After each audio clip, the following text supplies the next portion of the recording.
speaks candidly from his Devon home about their 5-year relationship.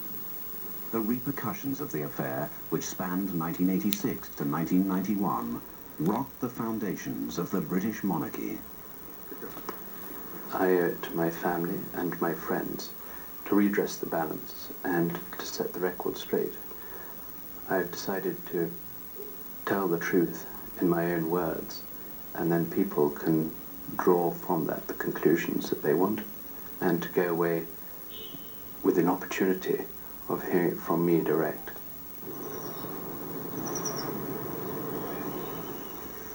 My father was military, my grandfather was. It seemed a natural progression. I was very pleased to be able to get into the army. I joined the Life Guards in '78 and served for about 17 years, I suppose, which is wonderful.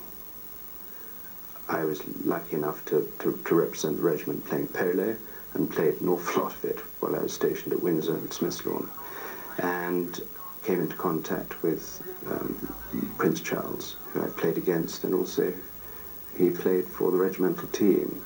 We got on very well. I liked him as a person, and he was always good fun and great to play with. Princess of Wales used to come occasionally. I remember one specific occasion.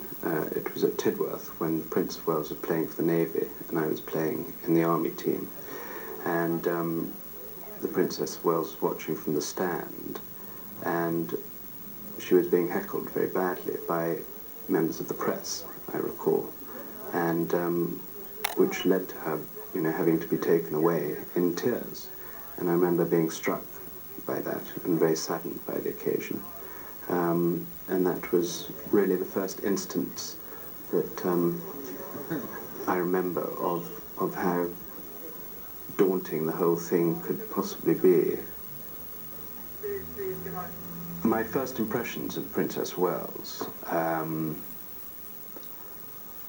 yes, I was immediately attracted to her as a person, and I'd obviously, like most people, had seen pictures of her and seen her on television, and I think I was struck, like most of the British public, by her beauty. I first met the Princess of Wales at a mutual friend's dinner party, and well, it was quite a lengthy introduction, really. It was on that particular occasion when she showed an interest in wanting to conquer her fear of riding.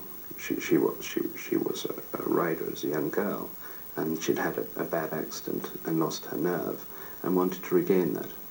And then from that situation, I was able to be introduced, if you like, as a potential instructor for her. At that point, she was the Princess of Wales, and she was married to the Prince of Wales. She was a married lady, and I had no ulterior motive other than to teach her to ride. Yes, we got on very well, but that's as far as I would allow myself to think. It was a professional undertaking.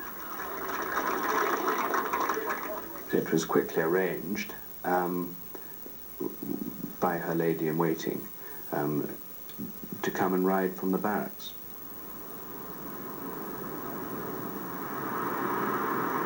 We'd either ride in the riding school or go out around Hyde Park for an hour-long hack. It was very relaxed, which was the whole purpose of her coming. It was a different situation from her normal day-to-day life. She could, a bit like going for a swim or going to the gym, which she does now. She came to ride and to get away from the hustle and bustle and the pressures of her normal daily routine. Looking back on it, it's amazing how we were able to do what we were doing, which was going for a ride on occasions in the middle of London around Hyde Park. And There was no intrusion.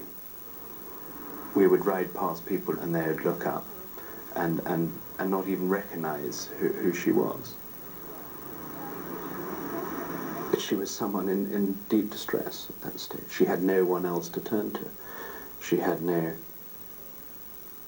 other friendly ear that she could offload on, if you like. So I was there to listen to all her fears and her unhappiness. It was very difficult because, you know, when you're thrown into such a situation, and being the person who is expected to give the advice, and being the pillar, if you like, without actually having any strength to call on yourself, can be very wearing. By 1986, the facade of the fairy tale marriage was starting to crack. Rumours abounded of a growing rift between the royal couple.